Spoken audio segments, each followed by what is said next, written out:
Todo el mundo cree conocer Bali. Playas, piscinas infinitas, atardeceres perfectos, pero esa Bali de postal es apenas un decorado. Detrás de ella hay una isla que funciona con reglas propias, invisibles para el turista.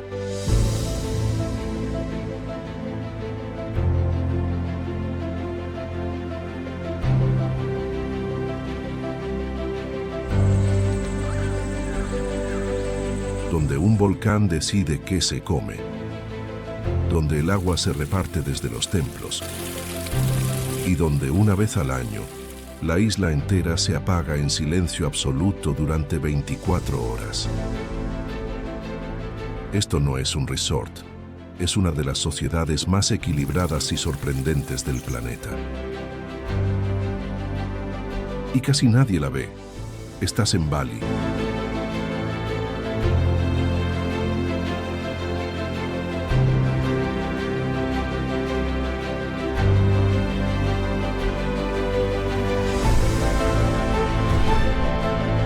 Bienvenido a Planeta Remoto. Si te gusta explorar los lugares más extraordinarios del planeta, suscríbete al canal y cuéntanos en los comentarios desde dónde nos acompañas. Cada punto en el mapa importa para nosotros, porque hay una palabra que explica Bali entera: equilibrio.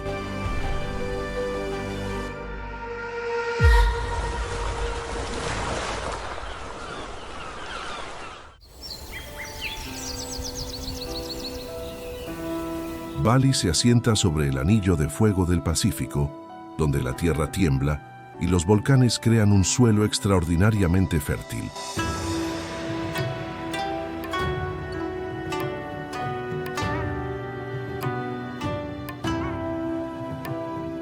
Ese suelo alimenta los arrozales.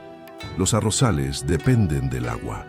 El agua se reparte a través de los templos, y los templos son parte de una fe que enseña que el bien y el mal, los dioses y los demonios, deben mantenerse siempre en balance.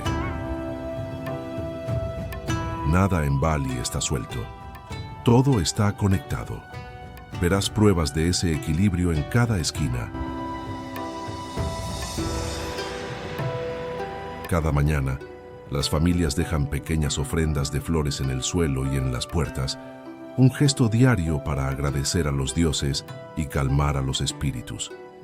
En Bali, mantener el balance no es una idea abstracta, es algo que se hace con las manos cada día.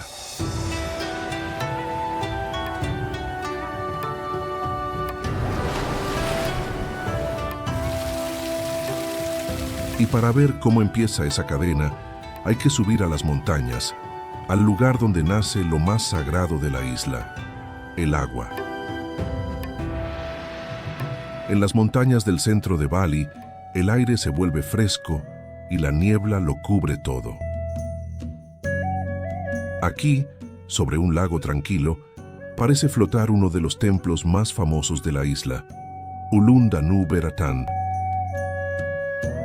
dedicado a la diosa del agua. Y no es casualidad que esté justo ahí. Ese lago de montaña alimenta los ríos que bajan hacia los campos de toda la región. Para los balineses, el agua no empieza en una tubería, empieza en un lago sagrado protegido por una diosa. Por eso el templo no adorna el paisaje, lo gobierna. Esa misma agua, más abajo, se vuelve pura fuerza. En el norte de la isla, escondida tras una caminata por la selva, está Sekumpul, considerada la cascada más alta y más hermosa de Bali. Varios chorros que se desploman juntos desde lo alto de un anfiteatro verde, levantando una nube de vapor que se siente en la piel mucho antes de llegar. Y hay muchas más escondidas entre los valles, cascadas gemelas que caen en pozas turquesa, a los que solo se llega bajando cientos de escalones resbaladizos. Es un Bali verde, húmedo y montañoso, que no aparece en los folletos de playa. Por estas montañas se cruzan también puertas de piedra que enmarcan el paisaje, como la famosa Jandara, dos torres partidas que abren hacia un fondo de selva y niebla. Y hay pueblos de altura entre plantaciones de café y bosques nublados, donde por la mañana las nubes bajan tanto que se caminan entre ellas. Porque en Bali, el agua es mucho más que un recurso. Nace en los lagos de las montañas, se bendice en los templos, y de ahí baja a hacer posible todo lo demás. Seguir el agua es, en realidad, seguir la vida de la isla. Y allí abajo, donde el agua por fin llega a la tierra, los balineses hicieron algo asombroso. Convirtieron montañas enteras en un jardín. Bali casi no tiene tierra plana. Así que durante más de 1000 años, sus habitantes esculpieron las laderas de las montañas, convirtiéndolas en terrazas de arroz, escalones verdes que bajan curva tras curva, como una escalera gigante hecha a mano. Los campos de Jati Luwih son tan extensos y tan perfectos que parecen pintados. Pero no son solo bonitos, son una obra de ingeniería de siglos. Para que el agua llegue a cada nivel, los balineses crearon un sistema de riego llamado Subak, que reparte el agua de las montañas entre todos los campos, de forma justa, desde hace más de 1000 años.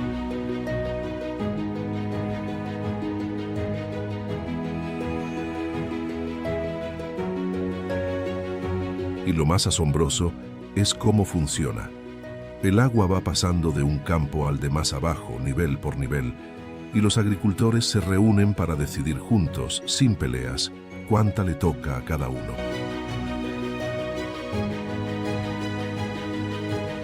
Ese sistema no lo dirige un gobierno ni una empresa.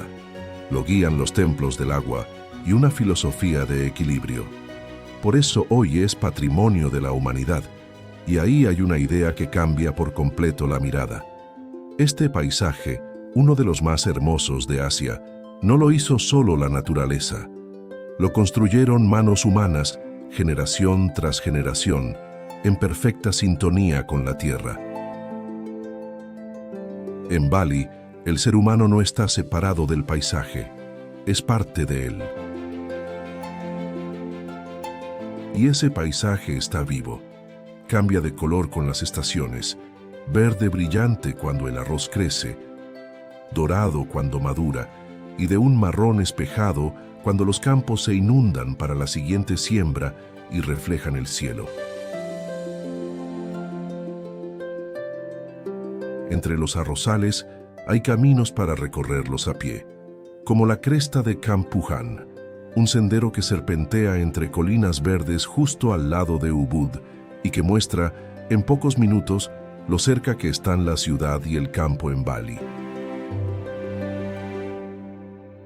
Y esa unión entre lo humano y lo natural se vuelve aún más intensa en los lugares donde la isla guarda sus secretos más antiguos. En el corazón de la isla, cerca de Ubud, hay un bosque que parece de otro tiempo.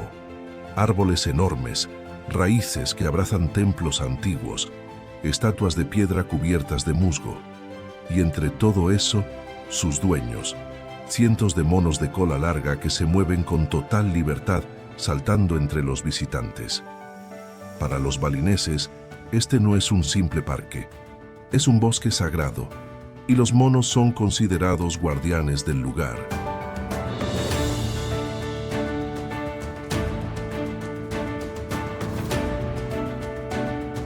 Aquí la naturaleza y la religión no están separadas. Los templos crecen dentro de la selva y la selva forma parte del templo.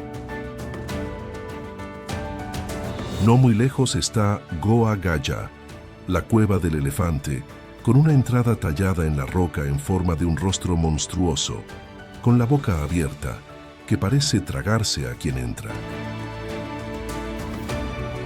Tiene más de 1000 años, y en ella se mezclan símbolos hindúes y budistas, un recordatorio de que aquí varias religiones se fundieron en una sola.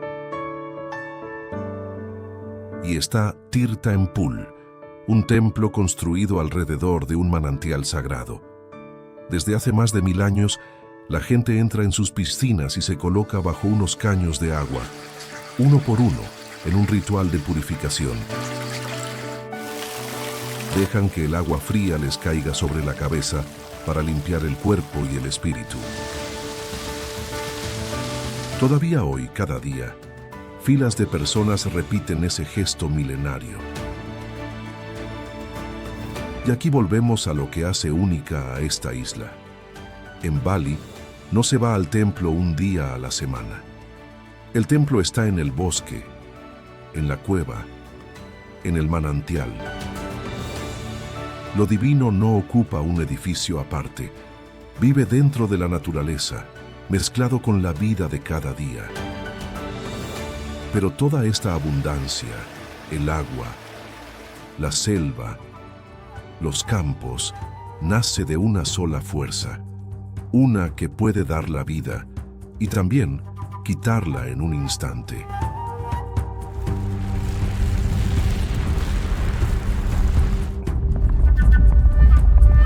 En el noreste de Bali, el paisaje se abre en algo colosal.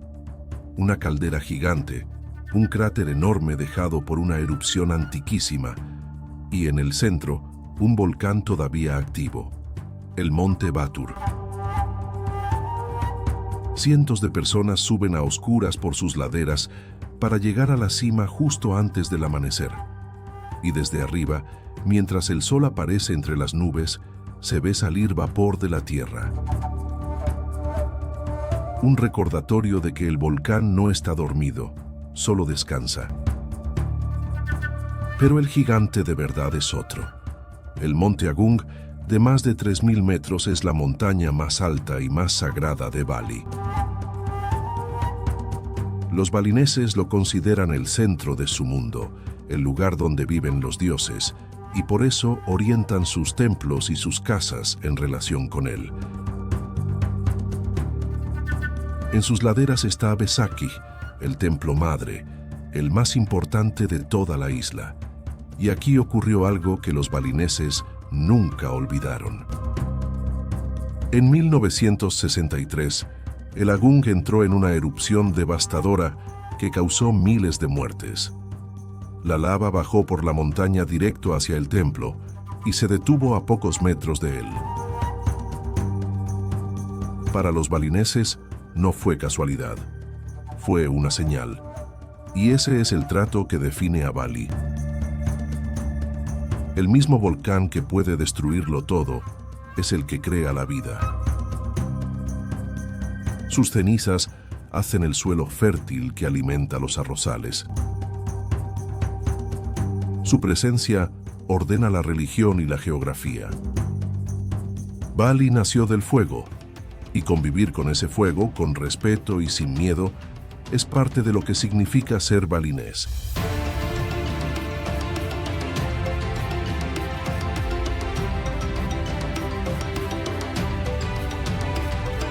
Y esa forma balinesa de convivir con el paisaje también dejó su huella en la piedra, en palacios pensados para fundirse con el agua. En el este de la isla hay un lugar donde el agua se vuelve arquitectura.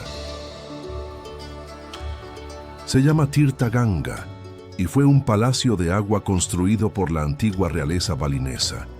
Un jardín de estanques, fuentes, surtidores y pabellones de piedra, todo organizado alrededor del agua.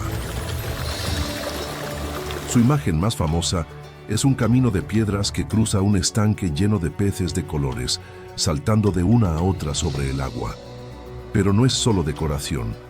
El agua que llena estos estanques viene de un manantial considerado sagrado, y desde aquí sigue su camino hacia los campos de arroz de los alrededores. Y esa es la elegancia de Bali. Hasta un palacio real está pensado para convivir con la naturaleza, no para dominarla. El agua no se encierra ni se desperdicia. Se disfruta, se honra y después se deja seguir su curso hacia la tierra. Aquí, incluso el lujo forma parte del equilibrio. Es un lugar hecho para detenerse y mirar despacio, la calma perfecta antes de que el viaje cambie por completo y baje hacia el mar. Un rey balinés no construyó un jardín para presumir, sino un lugar donde el agua sagrada, la vida cotidiana y la belleza pudieran ocurrir en el mismo sitio al mismo tiempo.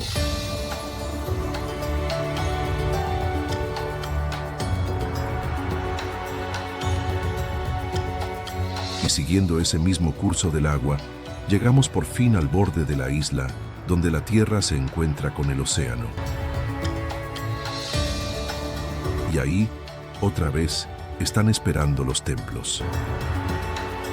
En Bali, los templos no vigilan solo las montañas, también custodian el punto donde la tierra se encuentra con el mar. El más famoso de todos es Tanah Lot, construido sobre una roca en medio del océano.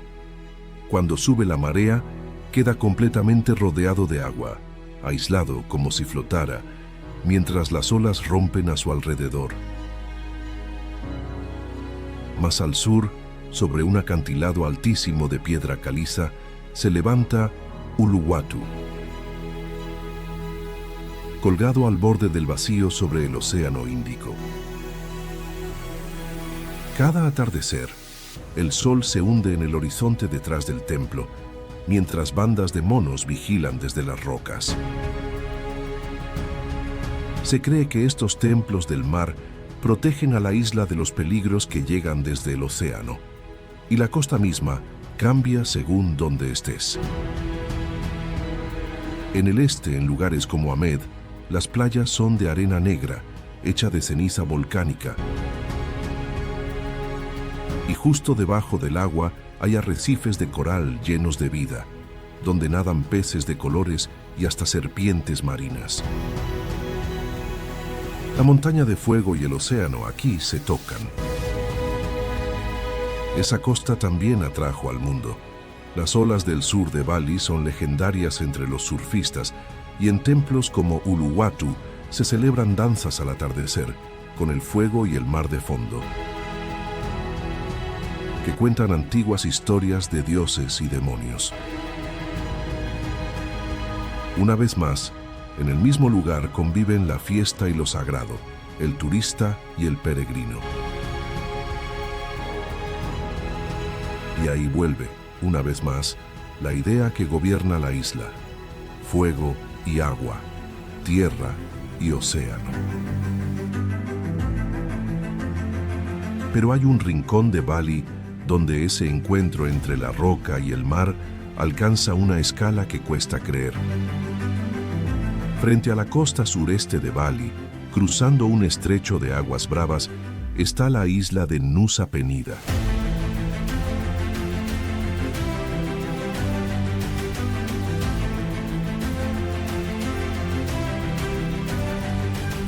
Y aquí, el paisaje se vuelve puro drama. Acantilados gigantescos de piedra caliza se desploman cientos de metros hacia un mar de un turquesa imposible. El más famoso es Kelingking. Visto desde arriba, el acantilado tiene la forma exacta de la cabeza de un dinosaurio asomándose al mar, con una diminuta franja de arena blanca al fondo, tan abajo que las personas parecen granos de arena. Bajar hasta esa playa es una aventura por sí sola, una escalera casi vertical, tallada en la roca, aferrada al borde del precipicio. Alrededor hay playas escondidas que solo revelan su verdadera escala desde lo alto. Arena blanca al pie de murallas de piedra, escaleras excavadas en el acantilado y corrientes marinas tan fuertes que muchas de esas aguas hermosas son demasiado peligrosas para nadar. Pero bajo esas mismas aguas hay otra razón para venir. Las corrientes frías que rodean Nusa Penida atraen a gigantes del océano.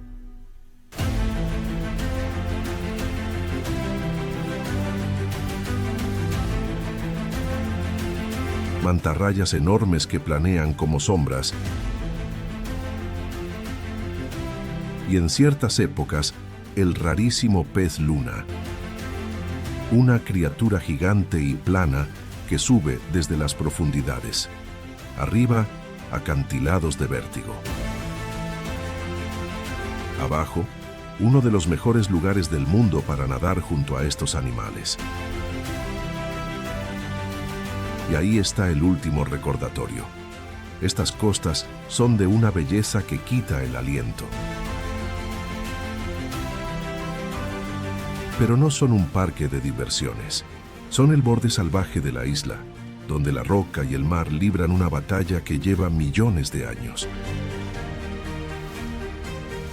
Bali es un paraíso, sí, pero un paraíso que nunca deja de ser, en el fondo, naturaleza en estado puro.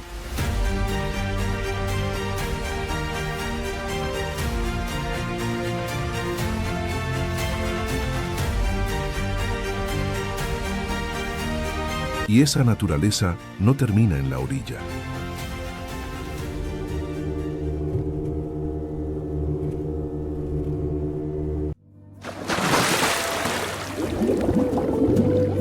La última maravilla de Bali, quizás la más sorprendente, está escondida bajo el agua. Frente a una costa poco visitada de Bali, lejos de los grandes hoteles, hay una pequeña isla protegida dentro de un parque nacional.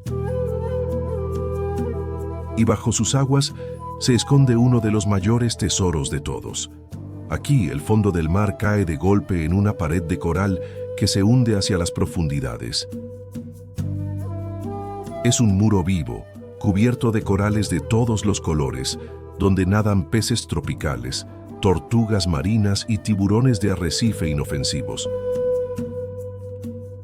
Al no haber grandes complejos turísticos, la sensación es de aislamiento total, como estar en un acuario salvaje que casi nadie ha tocado. Estos arrecifes son otra pieza del equilibrio de Bali. Y así, bajo el agua, se cierra el viaje. Porque ahora ya sabes la verdad detrás del paraíso. Bali no tiene un único atractivo. No son solo las playas, ni solo los templos, ni solo los volcanes. Es como todo eso está unido.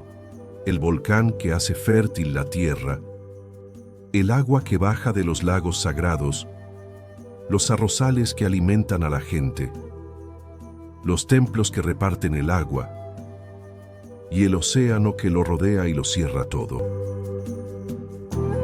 En un mundo donde casi todo se separa, Bali sigue manteniéndolo unido, la montaña y el mar, el fuego y el agua, los dioses y los demonios, lo humano y lo natural.